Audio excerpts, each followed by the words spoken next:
Another day dawns.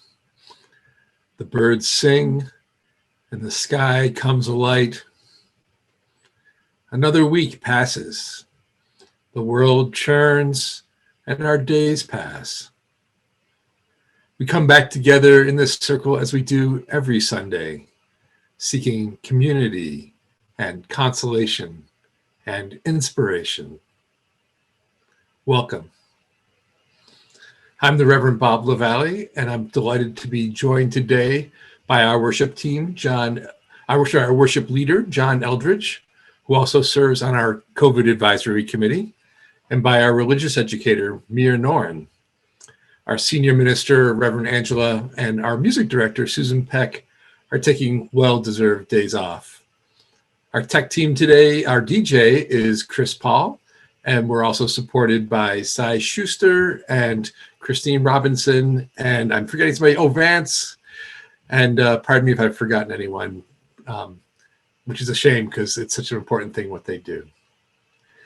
Anyways, I'm always also delighted to introduce Warren Hayslip, our new Director of Finance and Operations.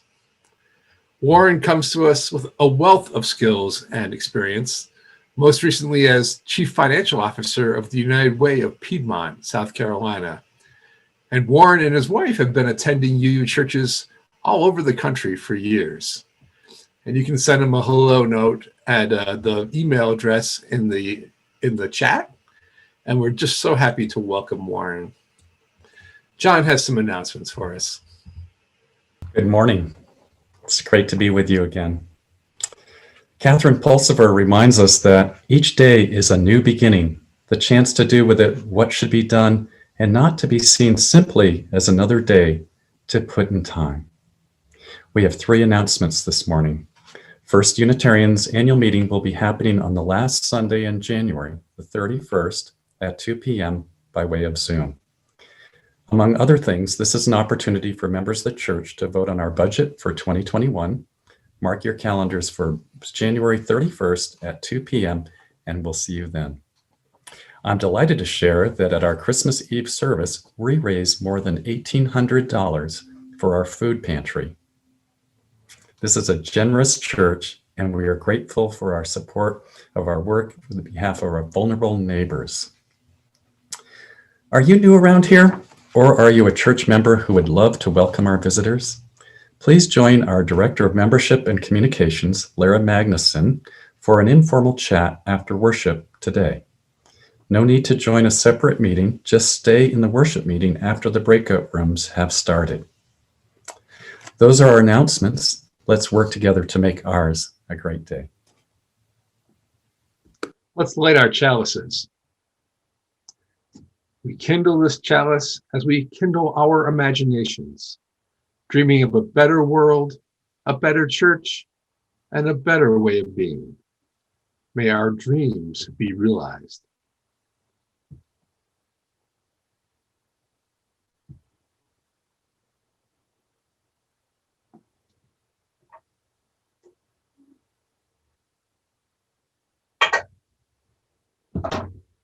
Come, let us worship together.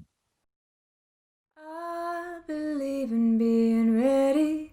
I believe in being ready. I believe in being ready, for the time is drawing near.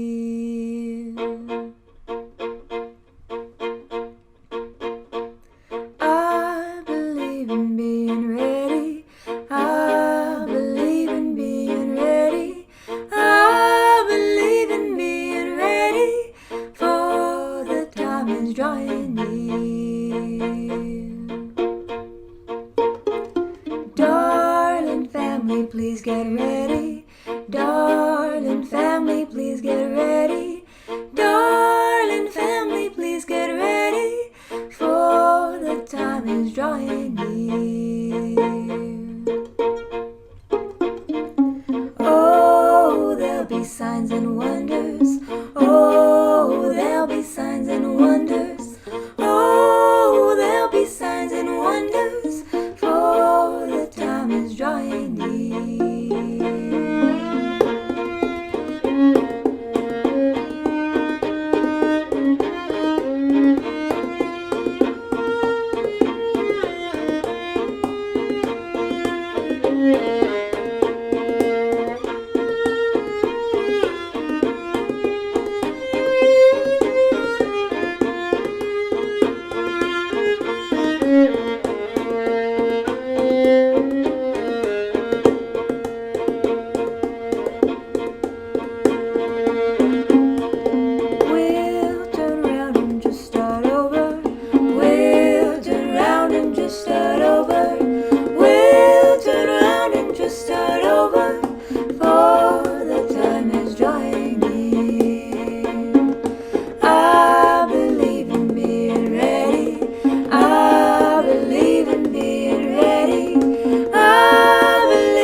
the time is drawing near.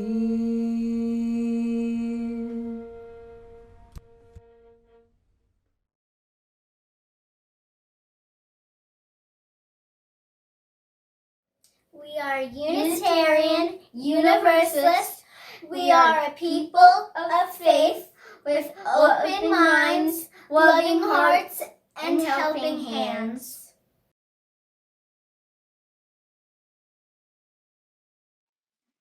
Good morning. I'm Mia Noren, the Director of Religious Education here at First Unitarian. Today is the Sunday before Martin Luther King Jr. Day, but I'm not going to talk about King. Today, I'm going to share a story with you about children, one that will help you imagine a time, 1964, in our country's deep South. The American South had long been a place where Black Americans couldn't drink from the same drinking fountains as white people, attend the same schools, or enjoy the same public areas. Then the Civil Rights Act of 1964 became law and stated that all persons shall be entitled to the full and equal enjoyment of any public place, regardless of race, color, religion, or national origin. The author of our story was born a white child in Mobile, Alabama. When the Civil Rights Act was passed, the town pool in Mobile closed. So did the roller rink and the ice cream parlor. Rather than lawfully give Blacks the same rights and freedoms as whites, many Southern businesses chose to close their doors in protest. Some of them closed forever. Also in the summer of 1964, civil rights workers in Mississippi organized Freedom Summer, a movement to register Black Americans to vote. It was a time of great racial violence and change. That was the summer our author, a child of about 10 years old, began to pay attention. She noticed that Black people had used back doors, were waited on only after every white person had been helped, and were treated poorly, all because of the color of their skin. No matter what any law said. She realized that a white person openly having a Black friend and vice versa could be a dangerous thing. She couldn't get these thoughts and images out of her mind and wondered what it must be like to be a Black child her own age. She dreamed about changing things and yet wondered what any child, Black or white, could do. Almost 60 years later, we and our children are still watching and wondering. Many of us are working to learn more about how to put an end to the racism that still exists. You may know that we Unitarian Universalists are considering a proposed 8th principle. The children's version says, we must work together for diversity and against racism and oppression. Freedom Summer by Deborah Wiles, illustrated by Jerome Lagarrigue. John Henry Waddell is my best friend. His mama works for my mama. Her name is Annie Mae. We let the cats in and then chase the cats out of the house until Annie Mae says, "Shoo, enough of you two, go play." We shoot marbles in the dirt until we're too hot to be alive. Then we yell, "Last one in is a rotten egg," and run straight for Fiddler's Creek. John Henry swims better than anybody I know, but he doesn't swim in the town pool with me. He's not allowed. So we dam up the creek with rocks and sticks to make a swimming spot, then holler and jump in wearing only our skin. John Henry's skin is the color of browned butter. My skin is the color of the pale moths that dance around the porch light at night. We churn that water into a white hurricane and laugh until our sides hurt. Then we float on our backs and spout like whales. We have 2 nickels for ice pops, so we put our clothes on and walk to town. John Henry doesn't come with me through the front door of Mr. Mason's general store. He's not allowed. "How you doing, young Joe?" asks Mr. Mason. He winks and says, "You gonna eat these all by yourself?" My heart does a quick beat. "I got one for a friend," I say, and scoot out the door. "I love ice pops," says John Henry. "Me too," I say. Annie Mae makes dinner for my family every night. Daddy stirs his iced tea and says the town pool opens tomorrow to everybody under the sun, no matter what color. That's the new law, Mama tells me. She helps my plate with peas and says, it's the way it's gonna be now, everybody together. Lunch counters, restrooms, drinking fountains too. I gotta be excused, I shout, and I run into the kitchen to tell John Henry. I'm going to swim in the town pool, he hollers. Is it deep? Real deep, I tell him, and the water's so clear you can jump to the bottom and open your eyes and still see. Let's be the first ones there, says John Henry. I'll bring my good luck nickel and we can dive for it. Next morning, as soon as the sun peeks into the sky, here comes my best friend, John Henry Waddell, running to meet me. Let's go, he yells. I got my nickel, and I run right with him all the way to the town swimming pool. We race each other over the hill, and we stop. County dump trucks are here. They grind and back up to the empty pool. Workers rake steaming asphalt into the hole where sparkling clean water used to be. One of them is John Henry's big brother, Will Rogers. He sees us and points back on down the road. It means get on home. But our feet feel stuck. We can't budge. So we hunker in the tall weeds and watch all morning until the pool is filled with hot, spongy tar. Smoky steam rises in the air. Will Rogers heaves his shovel into the back of an empty truck and climbs up with the other workers. His face is like a storm cloud, and I know this is a job that has made him angry. Let's go, a boss man shouts, and the trucks rumble slam down the road. It's so quiet now, we can hear the breeze whisper through the grass. We sit on the diving board and stare at the tops of the silver ladders sticking up from the tar. My heart beats hard in my chest. John Henry's voice shakes. White folks don't want colored folks in their pool. Let's go back to Fiddler's Creek, I say. I don't want to swim in this old pool anyway. John Henry's eyes fill up with angry tears. I did, he says. I wanted to swim in this pool. I want to do everything you can do. I don't know what to say, but as we walk back to town, my head starts to pop with new ideas. I want to go to the dairy dip with John Henry, sit down and share root beer floats. I want us to go to the picture show, buy popcorn and watch the movie together. I want to see this town with John Henry's eyes. We stop in front of Mr. Mason's store. I jam my hands into my pockets while my mind searches for words to put with my new ideas. My fingers close around 2 nickels. Want to get an ice pop? John Henry wipes his eyes and takes a breath. I want to pick it out myself, he says. I swallow hard and my heart says yes. Let's do that, I say. I give John Henry one of my nickels. He shakes his head. I got my own. We look at each other. Then we walk through the front door together.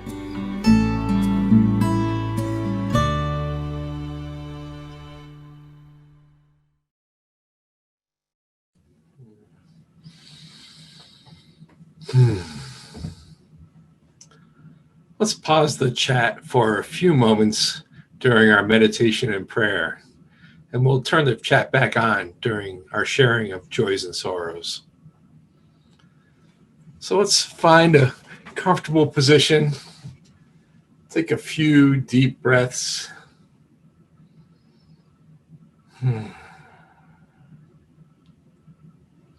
Our minds are like the sky. From our position on the surface of the earth, we may see clouds or fog or rain. Just like the sky, our minds may be muddied by the constant tumult of thoughts. But above the clouds, the sun is always shining and all is serene. That's also the case with our minds. At their core, Our minds have a quiet space, a space untouched by turmoil. Let's take a few moments to connect to that space. We'll sit together in silence for 2 minutes.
We have reached that moment in our service when we as a community share our joys and our concerns. Sharing either your joys or concerns together gives us an opportunity to support one another. Please use the chat bar for this sharing. If you're not able to write in the chat bar, please contact the church office or send an email to caring@uuabq.org. Please share first your joys, followed by your concerns as prompted in the chat box.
When we share our joys and concerns, we journey together, offering assistance, receiving help, knowing that we are seeing and being seen. We see so many joys, joys for the sun and love and this gathered community. We lift up with celebration the 1-year anniversary of Carla and Sarah, who got married in the social hall. Remember that? Feels like a lifetime ago. Congratulations, Carla and Sarah.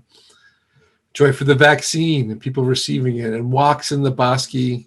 Joy for our first female vice president, and joy for democracy. And we have concerns, real concerns now. A divided country, divided realities. Concern for safety during this transition.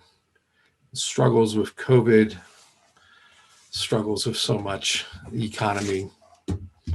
All these we lift up to the great powers of celebration, of healing, of renewal, known by many names. Will you join me in prayer? We mourn together the passing of Don New after a long illness. May his family and loved ones be comforted by their memories of him, and may light perpetual shine upon him. We pray for Sally New as she grieves, and also as she recovers from ankle surgery. May she know that this congregation lifts her up in their hearts. We mourn the passing of Janelle Campbell on Christmas Eve. An online memorial service for Janelle is planned for Saturday, January 23rd at 10 a.m. For information on how to attend, email caring@uuabq.org. That's caring@uuabq.org.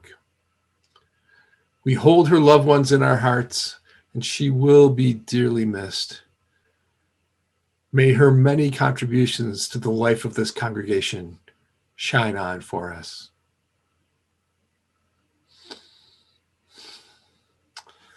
Today we celebrate with Pat Diem and John Barber, who were married on January 13th. May their days together be filled with laughter, their years filled with faith, and their time together, their lifetime together, filled with love. In this time of turning and change, may we see justice and compassion across this land. May truth be told so we may be reconciled.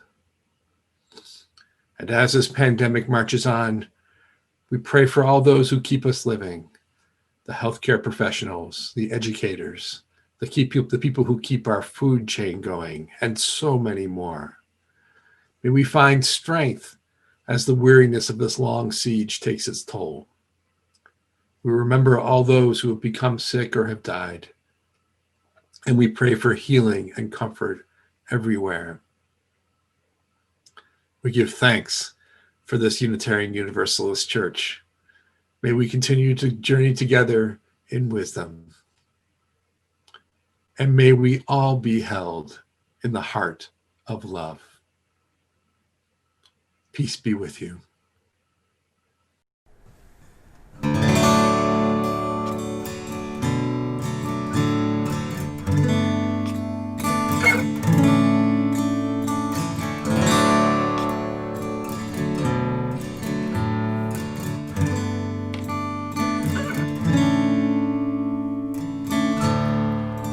Oh, I am waking up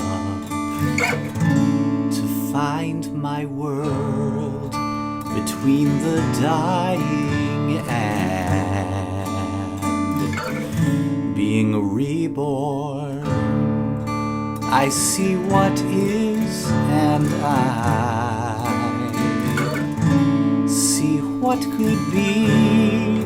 Can't close my eyes again and go back to sleep.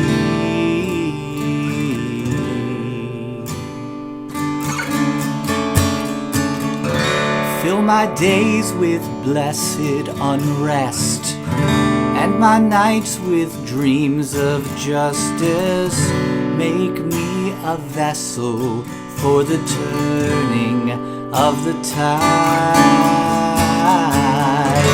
Fill my days with blessed unrest, and my nights with dreams of justice. Make me a vessel for the turning of the tide.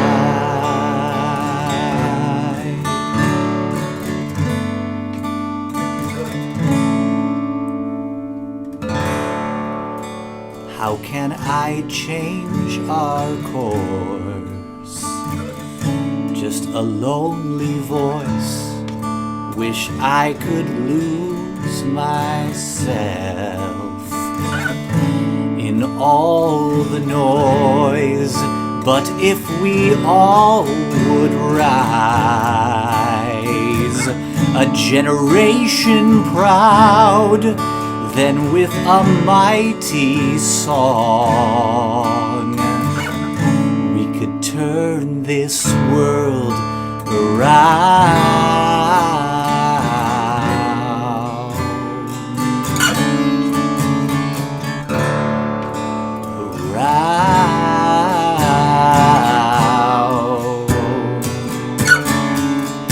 So fill my days with blessed unrest, and my nights with dreams of justice. Make me a vessel for the turning of the tide. Fill my days with blessed unrest, and my nights with dreams of justice. Make me a vessel for the turning of the tide.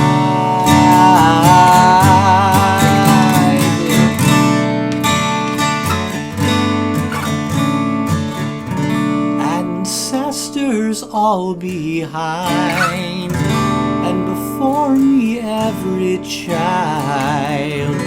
Ancestors all behind, before me every child.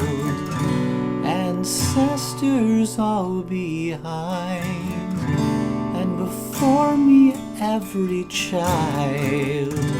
I bring the power of a long, unbroken line.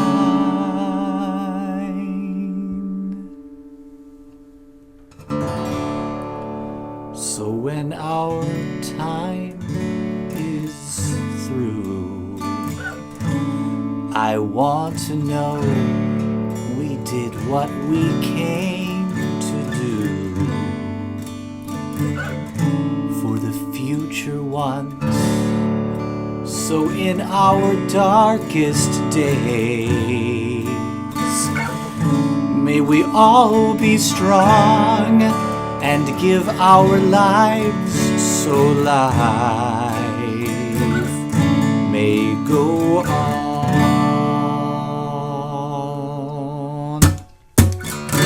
Fill my days with blessed unrest, and my nights with dreams of justice. Make me a vessel for the turning of the tide. Fill my days with blessed unrest, and my nights with dreams of justice. Make me a vessel for the turning of the tide. Fill my days with blessed unrest, and my nights with dreams of justice. Make me a vessel for the turning of the tide.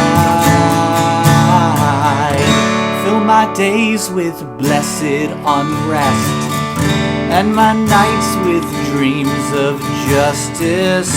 Make me a vessel for the turning of the tide.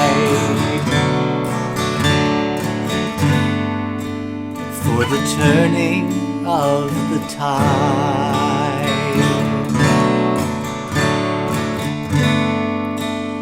For the turning of the tide.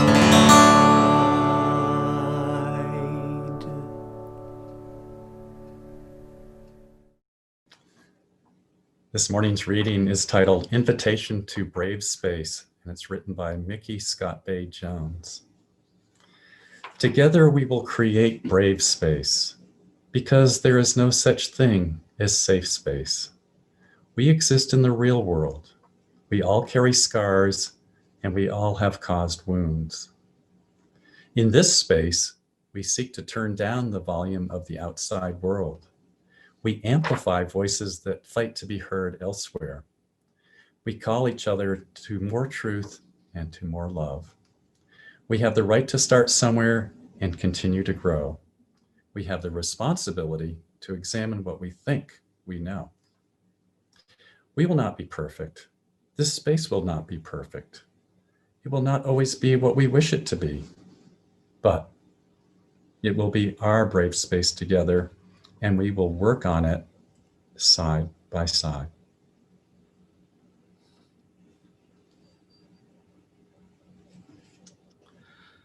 On May 17th, 1954, the Supreme Court of the United States issued a decision on the case of Brown versus the Board of Education of Topeka, Kansas. In that decision, they unanimously found that state-mandated segregation of schools by race was unconstitutional. Of course, that wasn't the end of segregation in this country. 2 years after that decision, Reverend Dr. Martin Luther King gave a speech in New York City talking about desegregation and the future. In that speech, he talked about 3 reasons why segregation is evil. First, it inevitably leads to discrimination. Second, segregation scars the souls of both the segregated and the segregator. And third, it's evil because it depersonalizes the segregated. The segregated person becomes something to be used, not a person to be respected. MLK had a deep sense of what segregation does, and it informed his and many others' amazing work to break down segregation wherever it occurred. He and his peers did an amazing amount to make the US more just. For example, they organized the Montgomery bus boycott in 1956 that led to the Supreme Court ruling that segregation on public buses was unconstitutional. Eventually, through much blood, sweat, and tears, some wrongs were reversed with the Civil Rights Act of 1964 and the Voting Rights Act of 1965. These acts were attempts to remove segregation from the practices and policies of states and from the practices and policies of boards of election across the country. And in order to break down segregation, Martin Luther King preached a message that at heart, we are all alike, and our skin color shouldn't matter ever. The most moving example of this was from his I Have a Dream speech, which he delivered to thousands at the 1963 March on Washington. And here's the big line. I have a dream that my 4 little children will one day live in a nation where they will not be judged by the color of their skin, but by the content of their character. I have a dream today. Don't judge the color of their skin. Martin Luther King's focus was appropriate to his time, and his message was appropriate to his time. Segregation was evil, and it needed to stop. It's a new time now, though, and the thinking that helped make such amazing changes is less useful now. Now, before I get into that, I want to explain an acronym that I'll be using. The acronym is BIPOC, or the version I prefer is BIOPOC, BIOPOC. BIOPOC stands for Black, Indigenous, and Other People of Color. And it's an attempt to refer in shorthand to non-white folks in a way that also accounts for their differences within that group, their differing ethnicities and experiences and circumstances. So back to why Dr. King's focus and strategy was right and powerful for his times, but doesn't work as well for us now. In order to accomplish what the civil rights leaders of that era needed to accomplish, they needed to focus on the message that we are all, at heart, alike, that our experiences are the same, and that seeing skin color, acknowledging difference, were practices to be avoided. Unfortunately, the unintended legacy of Dr. King's desegregation work is the hangover of color blindness as a virtue. In 2021, color blindness is not a virtue. A more specific word for color blindness is minimization. Minimization is when we level differences between different cultures. It's saying, simplistically, we're all human after all, and things like respect and hard work mean the same thing for everybody, wherever they come from. It's really a way of sidestepping race entirely, erasing the experience of BIPOC folks. Taken to its extreme, it's a convenient way of dismissing folks who raise concern about racism. You know, one particularly egregious minimization tactic that I sometimes hear is used by some conservative commentators when they accuse anti-racist activists of actually being racist themselves, because these activists insist on talking about race and the reality of racism. The commentators say, "You're a racist because you keep talking about race. Why is it always about race with you?" Which it never is. But for some folks, any amount of conversation about race is too much. So you can see the problem with minimization. No one can minimize, no one can be colorblind when BIPOC folks are still experiencing systemic discrimination on the one hand and microaggressions on the other. Oh, and if folks are not familiar with that term, microaggressions, I can explain it using Kevin Nadal's description.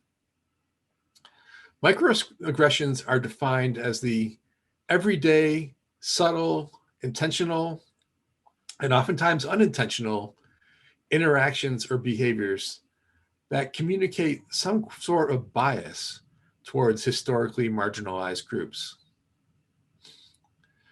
My BIPOC ministers friends talk about congregants saying to them, "You're so articulate," as if someone with a master's in divinity and 3 years in the pulpit wouldn't already be pretty articulate. You know, I have a preacher friend who uses a wheelchair, and folks will come up to her unprompted after worship and say, "I'm so proud of you." And my friend would joke, "Proud for what? Putting on trousers?" Now, the funny, not funny thing about this is that the folks who are listening to this sermon, who are part of marginalized groups, need no explanation of microaggressions. For them, it's a part of life. And unfortunately, it's also a part of church. Minimization and microaggressions do show up in our congregation. So how do we overcome minimization? To start, all of us need to become aware of our own social location and cultural identity. That means acknowledging our blind spots and our sore spots that our particular life experience has given us. And we also need to accept that there are other valuable ways of perceiving the world. And we need to acknowledge the ways that oppression exists in systems right now, in laws, in how justice is administered, in how healthcare is given, in how children are taught, really everywhere throughout our society. It also means letting people be multifaceted and not assuming their passions, where their passions lie, just because of how they present themselves. So a person's soul might be fed actually by poetry, not anti-racism.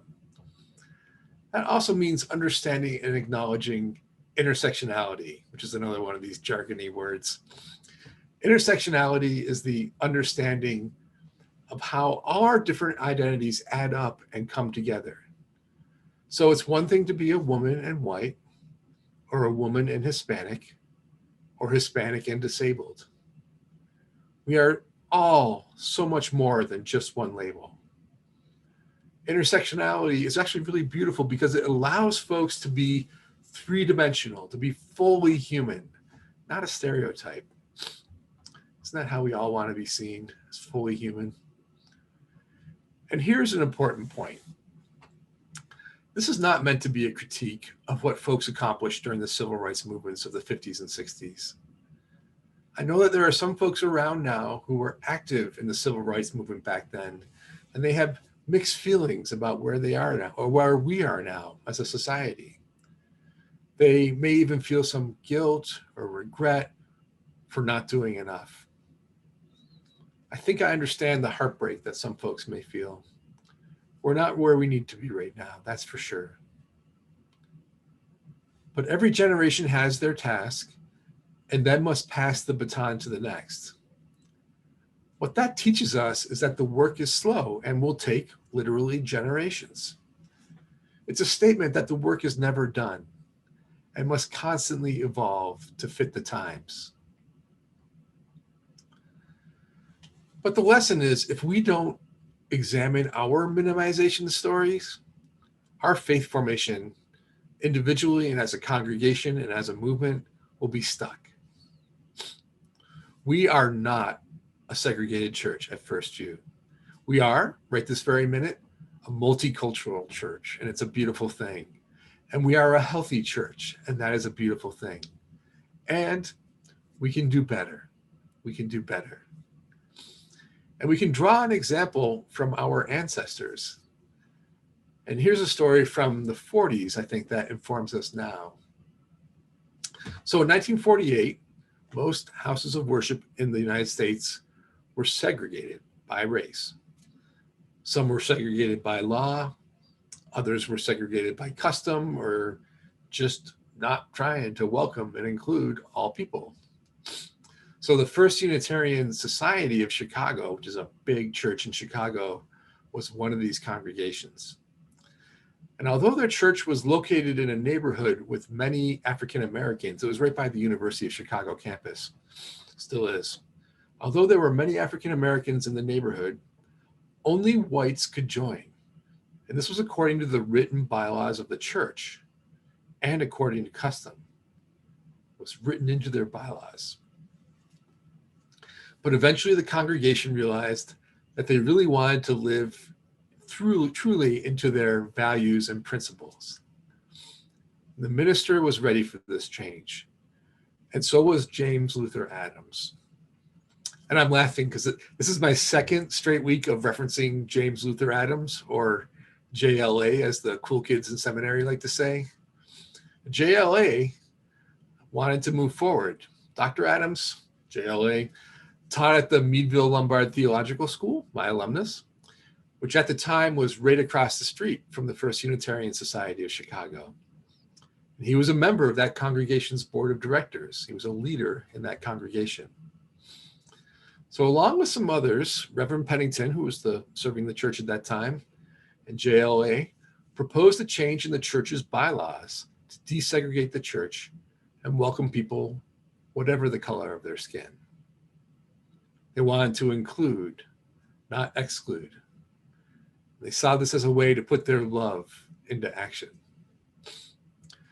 When the congregation's board of directors considered the desegregation proposal, most of them supported it. However, one member of the board objected. He said, "Your new program is making desegregation into a creed. You are asking everyone in this church to say that they believe inviting people of color to attend church here is a good way to tackle racism. What if some members of the church don't believe this? Well, a debate ensued. Both sides felt in their hearts that their belief was right. And to that board of directors credit, we are a non-creedal denomination. We don't tell people what to believe, and that's an important part of who we are. So don't agree with him, but he's got a point. Well, anyways, perhaps during this long debate, they were so busy trying to be heard, they forgot to listen. So they kept on talking and talking and talking. And the debate went on in the board of directors meeting until the early hours of the morning. Everyone was exhausted. They were frustrated. But finally, James Luther Adams remembered that we should be listening twice as much as talking. And he asked a question. He asked the person who had voiced the strongest objection, "What do you say is the purpose of this church? What do you say is the purpose of this church?" Suddenly, everyone was listening. Everyone wanted to hear how this stuck board member was gonna respond.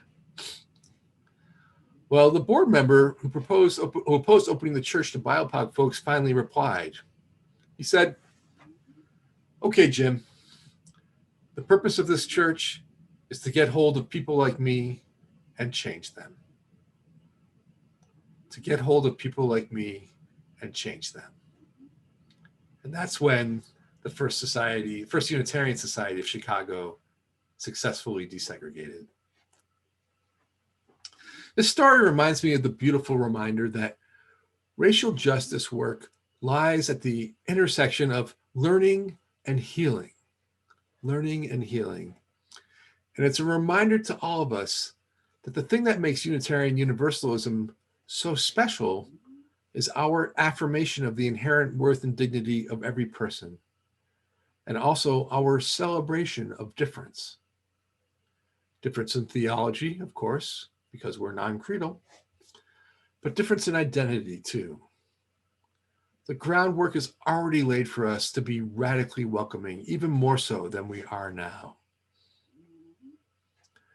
My prayer for this congregation, for myself, is that we can more deeply live into our values and see everyone in their full humanity, exposed as they are to injustice and indifference, and also beautiful for what they carry and what they can do.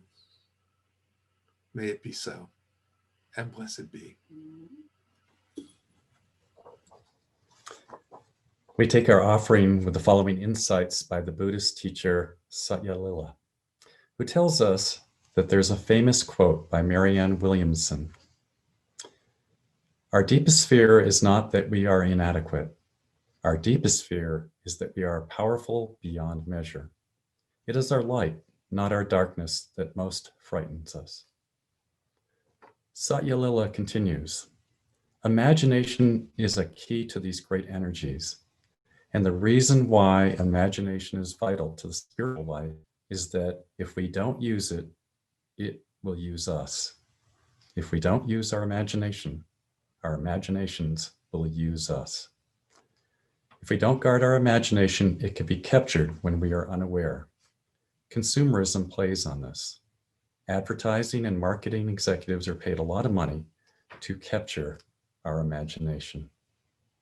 To make your offering, please click on the link posted in the chat or go to the church website. You also can write a check and send it to the church. Our change for the future recipient this quarter is Sage ABQ. Sage ABQ provides support for older LGBTQ people in the Albuquerque metropolitan area through advocacy, social programs, education, support groups, and resource distribution. They counter isolation, fear, and loneliness by creating a caring community of LGBTQ elders who will look out for each other. And now we gratefully receive your offering.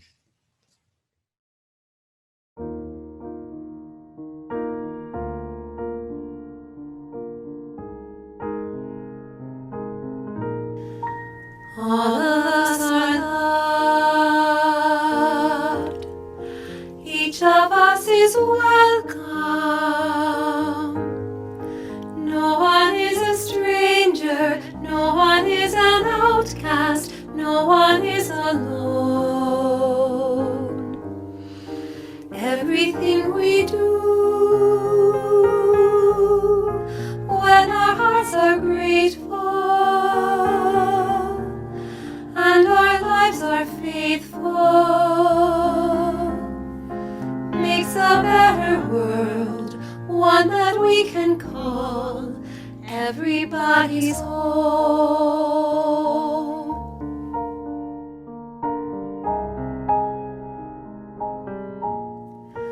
Juntos por amor, cada quien precioso.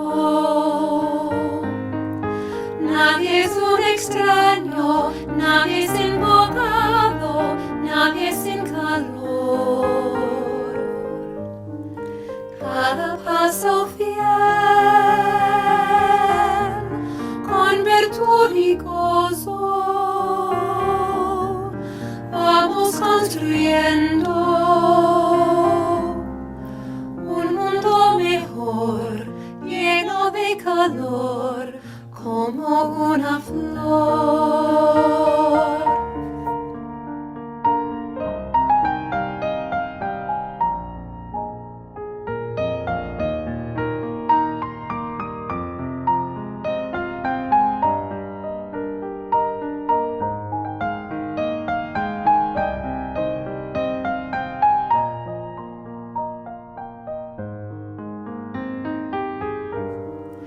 Everything we do,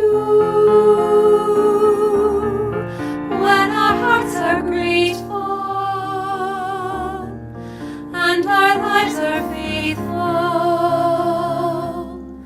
makes a better world, one that we can call everybody's home.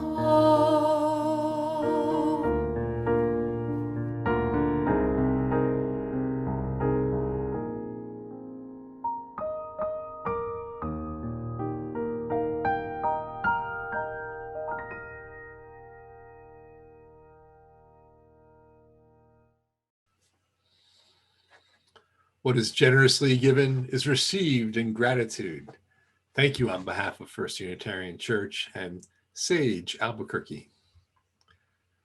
So as we approach the end of today's service, I want to remind you that everyone is invited to stay for coffee hour in our breakout rooms. If you'd like to talk to other congregants, just stay on the call after the credits are over.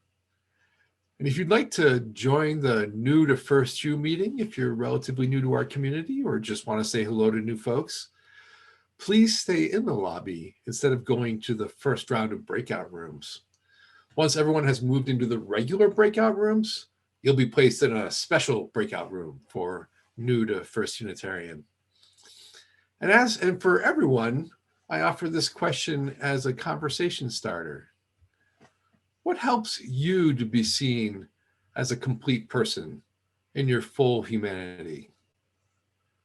What helps you to be seen as a complete person in your full humanity? I'll put that in the chat. Let's extinguish our chalices. May we fill our days with blessed unrest and our nights with dreams of justice. May we be a vessel for the turning of the tide.